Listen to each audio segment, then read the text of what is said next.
My name is Mohamed Nsereko. I represent the people of Kampala in the Parliament of Uganda. This is a message to the leadership of the People's Republic of China. Please, this is the time you have to prevail over a section of your people who have started acts of discrimination, torture and racism against all African people and brothers who are in China. We condemn all these acts. We in Africa, we've welcomed over 1 million Chinese who are doing all sorts of business to an extent that even some have been granted citizenship. And in return, a certain section of Chinese have started treating our brothers and sisters, sons and daughters like garbage, rejecting and ejecting them from hotels, rental homes, places of work, denying them entry into hospitals, malls and trains.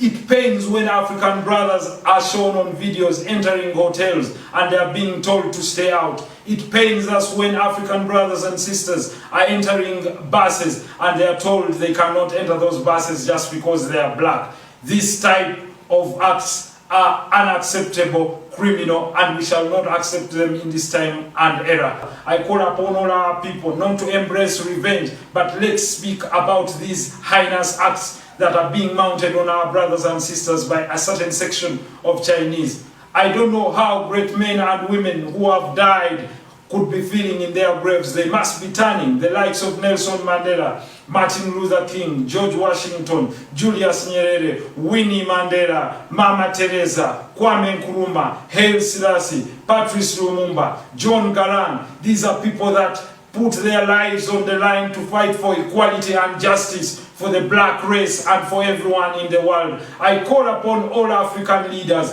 This is the time that your voices are needed. Let's put all our political differences aside and stand up for the African race in the spirit of Pan-Africanism. This is the time for all foreign ministers in Africa to summon all the Chinese ambassadors and register all our protests. Oh, you President Muhammad Buhari of Nigeria, the Nigerians need you now. President Cyril Ramaphosa of South Africa, the South Africans need you now. Prime Minister Abiy of Ethiopia, the Ethiopians need you now. President Uhuru Kenyatta of Kenya, the Kenyans need you now. President John Pombe Magufuli of Tanzania, the Tanzanians in China need you now at this moment. President Edgar Lungu of Zambia, the Zambians who are living in China need you more than ever. President Felix Tshisekedi of DRC, your people need you now. President Paul Biya of Cameroon, please stand up and roar. President Paul Kagame of Rwanda, stand up and roar.